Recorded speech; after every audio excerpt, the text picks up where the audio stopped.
SYL atau Syahrul Yassin Limpo yang merupakan mantan Menteri Pertanian baru saja membeberkan bahwasanya seorang ketua umum dari partai tertentu menikmati hasil dari korupsinya.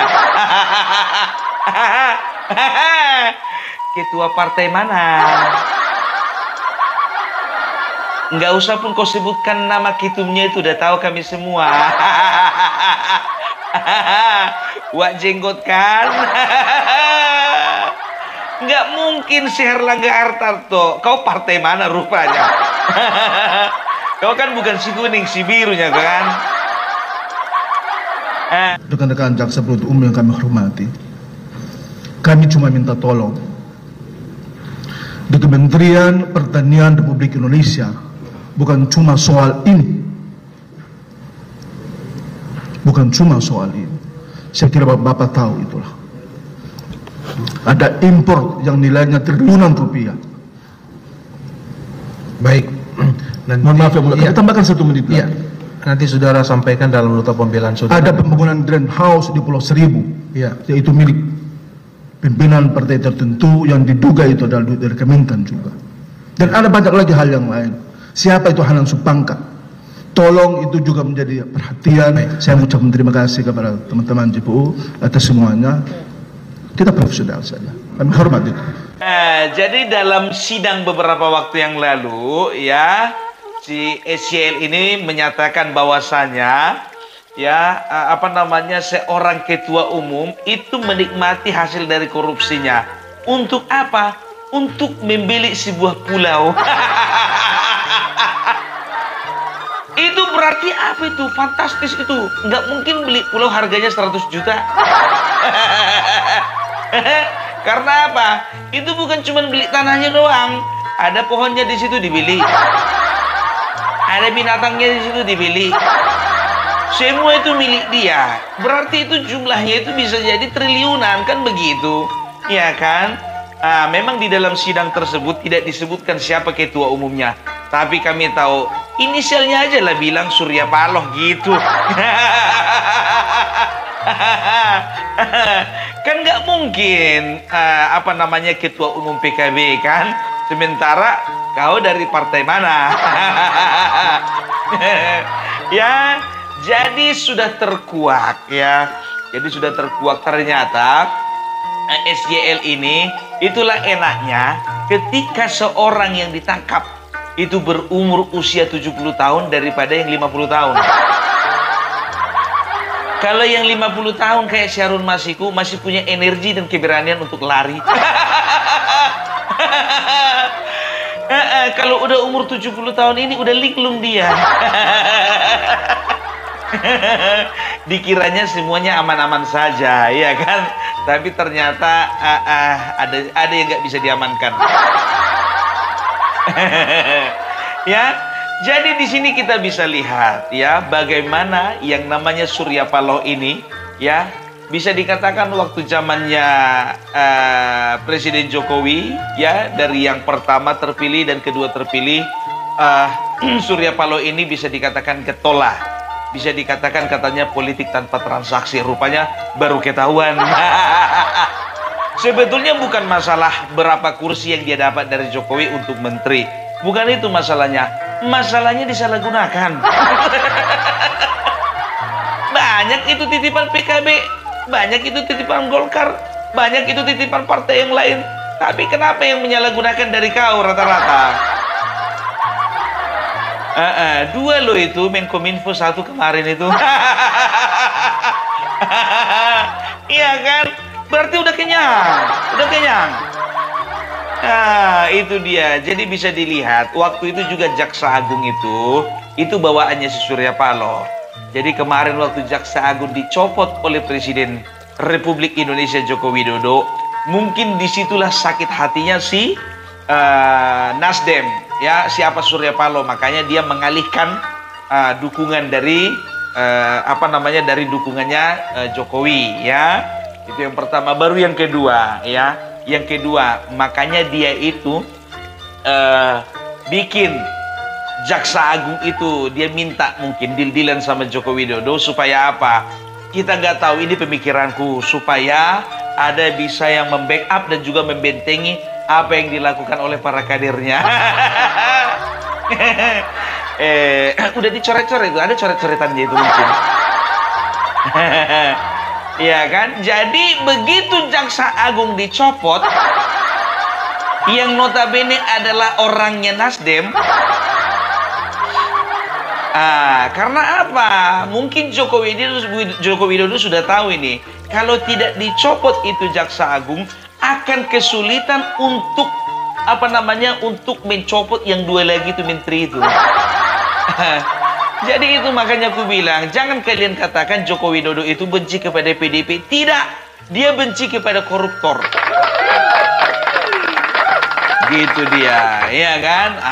Jadi makanya dicopotlah Jaksa Agung itu supaya pemerintah ya dan juga para penegak hukum itu boleh leluasa ya untuk bertindak untuk membongkar aib yang dilakukan oleh kadernya Partai Nasdem.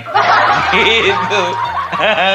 Makanya begitu Jaksa Agungnya dicopot, kelimpungan kan? Ketahuan si Jenggot beli pulau. Makanya dia bikin menciptakan poros baru, bukan poros baru sih. Dia menciptakan satu sosok dan berusaha semaksimal mungkin bagaimana Anies ini dijadikan calon presiden supaya apa? Ya supaya bisa jadi bonekanya dia, itu aja. Supaya apa? Supaya bisa mengiruk lebih banyak lagi. Lebih banyak lagi. Tahu sendiri kan waktu Megawati kemarin itu penguasanya PDIP itu menjadi presiden, ya kan? Penguasa dari partai itu kadernya menjadi presiden. Apa katakannya? Maksudnya dari partai PDIP cuman sedikit menterinya. Oh, tidak bisa. Tidak bisa, harus banyak. Ya kan begitu kan? Jadi presiden yang diusung oleh sebuah partai tertentu, maka dia akan diatur, ya dalam tanda kutip diatur oleh ketua umum. Jadi presiden yang sesungguhnya adalah ketua umum. Tapi itu periode yang kemarin. Periode yang terbaru yang kedua, Joko Widodo nggak bisa lagi diatur. Terserahlah mau dibilang maling kundang lah itu. Itu kan versinya PDIP. Begitu juga rencananya Nasdem ini. Dia ingin menciptakan figur presiden, ya. Dia lihat siapa calon paling kuat, dia endorse lah itu, dia ajak gabung kawan-kawannya, ternyata gagal total. Nggak jadi deh. Karena apa? Karena untuk mendukung Prabowo dia udah nggak bisa lagi. Karena apa? Ya karena dia sudah ada dendam kesumat sama Joko Widodo yang mencopot Jaksa Agung dan membuat terbongkar kasus dua menteri. Menteri Pertanian dan juga Menteri Menkominfo itu kemarin itu. Ya korupsinya nggak tanggung-tanggung, Pak. Jadi bagi kalian yang nyinyirin Opung Parbela, katanya Opung Parbela kenapa menyudutkan terus PDIP? Tidak, saat ini aku sedang menyudutkan Nasdem. Mau apa kalian? Iya, jadi kalau kita katakan benar-benar, kalau kita katakan salah-salah, jangan sentimen kalian. Aku kan pembaca berita. Mana bisa seorang audiens itu membenci pembaca berita? Ya, itu dia. Dan ternyata betul, ya kan, suara Nasdem itu signifikan. Secara nasional itu bisa meningkat sekitar 5%, ya, untuk suara di parlemen, ya. Dan juga kalau sempat ini, kalau ku bilang ini memang betul-betul bisa dikatakan itu garis tangan Pak Prabowo itu memang sudah diatur yang di atas. Kalau sempat si Anies itu jadi jadi presiden, berarti kan si Jenggot itu dengan leluasa akan beli pulau-pulau yang lainnya. Itu di Kepulauan Seribu udah ada satu pulau itu punya dia itu, greenhouse, dan juga fasilitasnya sangat lengkap. Dan kalau nggak salah dengar-dengar kemarin koalisi perubahan itu rapatnya di sana kan? Kamu ketahuan. Iya, kalau sempat si Anies kurasa Pulau Jawa pun itu semua dibeli itu sama si Jenggot. Tahun pertama, tahun kedua dibelinya Pulau Sumatera. Tahun ketiga si Anies dibelinya Pulau Kalimantan. Tahun kelima dipilihnya seluruh Indonesia. Maka negara ini akan berubah menjadi negara Surya Paloh ke Republik Indonesia. Itu dia. Jadi ini bukan guyonan bukan pepesan kosong kan. Jadi sudah dengar sendiri ya berita dan juga cuplikan mengenai persidangan tentang si SYL ini. Jadi aku bilang sama kau, SYL bongkar terus, ayo bongkar terus, bongkar. Ya, kalau perlu rusak sekalian. Itu dia ya. Jadi itulah jahatnya manusia. Jahatnya manusia menggunakan uang negara untuk beli pulau. Aduh, kecuali kau beli beras, Indomie, sembako kau bagikan sama masyarakat. Itu barulah bisa dikatakan kau itu betul-betul malaikat. Nah ini kayak mana itu uang negara kau bikin untuk beli pulau? Dan aku yakin ini ya, bongkar terus, seret terus. Iya kan, kalau perlu ya sama kayak PAN kemarin itu kan. Ya PAN itu kan bisa dikatakan ya, PAN itu identik dengan yang namanya Amin Rais, tapi kan sekarang udah enggak. Ini kalau kerja keras ini pejabat penegak hukum ya, ini bisa jadi ini Ketua Nasdem ini yang bakalan bergeser ini. Tapi mustahil lah, itu barang kan punya dia sendiri.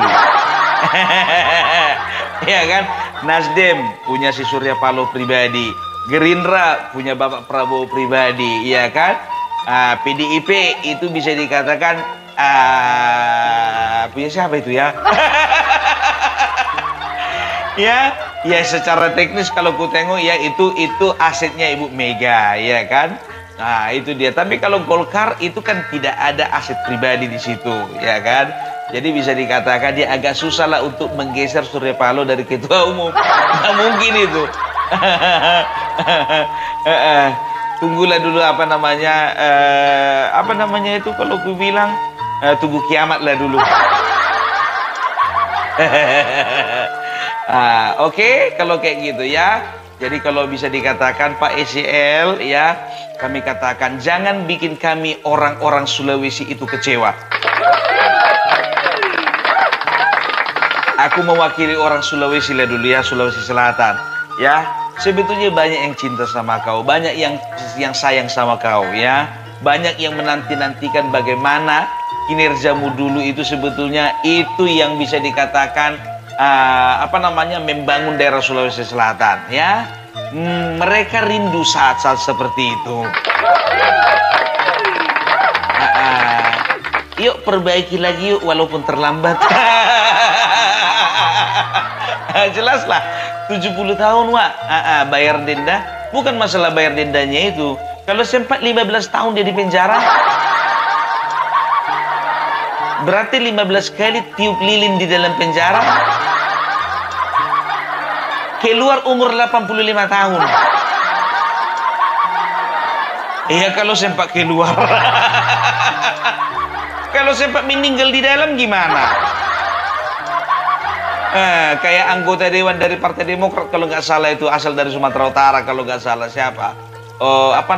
Batugana ya, yang ada batugananya itu.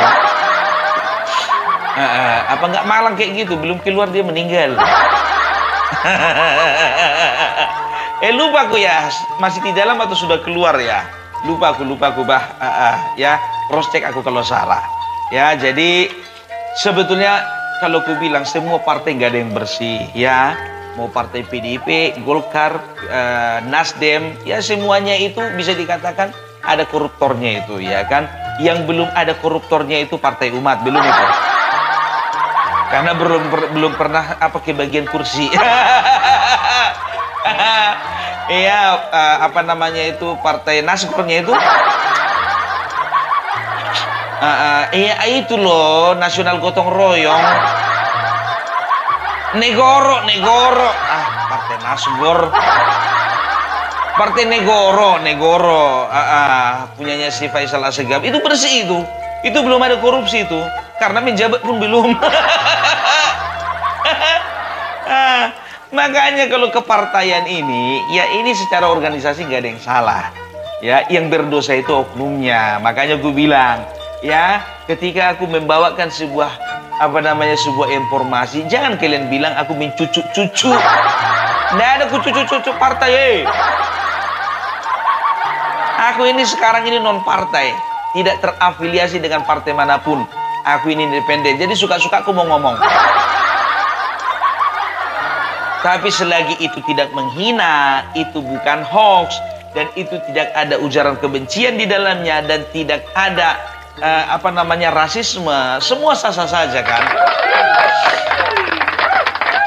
Itu makanya Opung Parbelak itu tidak pernah menyalahi aturan dan tidak pernah berbicara sesuatu, menyebarkan sesuatu yang melanggar undang-undang dan melanggar hukum. Iya, karena apa? Opung Parbelak ini selalu selalu bertindak, berbicara bagaimana supaya negara ini semakin bagus ke depannya. Itu.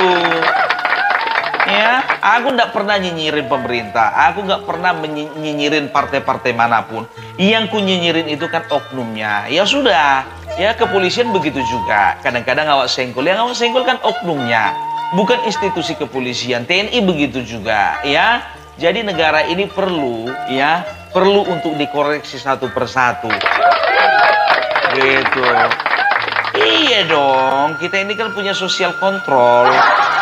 Kita ini punya hak untuk memonitor bagaimana jalannya pemerintahan ini, walaupun tidak berada di dalam pemerintahan. Sama kayak Ganjar Pranowo, dia katakan apa? Saya komitmen berada di luar pemerintahan. Kan terbukti kan, dia di luar pemerintahan baru aja dilantik. Tidak dilantik jadi presiden, dilantik jadi ketua DPP. Itu dia, ya kan harus di dalam pemerintahan kita bisa membangun bangsa, oke? Salam Parbelak, salam NKRI, NKRI harga mati.